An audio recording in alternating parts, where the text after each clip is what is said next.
మహాశివరాత్రి పర్వదినాన్ని పురస్కరించుకుని శ్రీకాళహస్తిలోని ముక్కంటి ఆలయానికి భారీగా జనం తరలివచ్చారు. ఆదివారం ఉదయం 2 గంటల నుంచే భక్తులు క్యూలోకి వచ్చారు. గంటల తరబడి నిలిచి ఉన్నా తమను దర్శనానికి మప్పలేదని పలువురు భక్తులు వాపోయారు. వీఐపీలకు ప్రాధాన్యత ఇవ్వడంతో గంటల తరబడి అవస్థలు పడుతున్నామని తెలిపారు. చైర్మన్, ఈవో డౌన్ డౌన్ అంటూ కొందరు నినాదాలు చేశారు.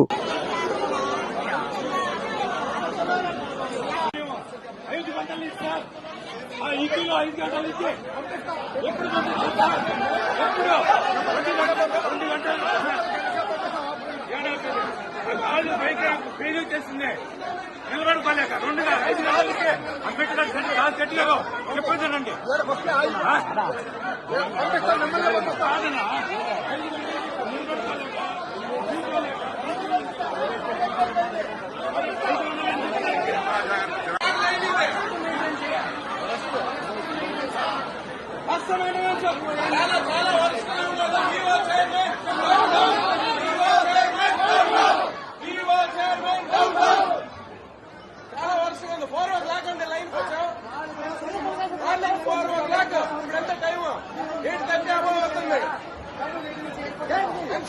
ఉండేది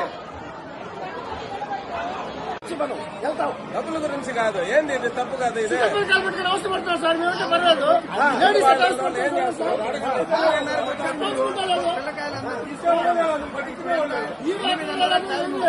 డబ్బులు ఎందుకు తీసుకొని ఏమన్నా పద్ధత? ఇదే ఫ్రీ లైన్ కన్నా ఆపాలా? డబ్బులు తీసుకొని మ్యారేజ్ చేస్తా ఉన్నారు.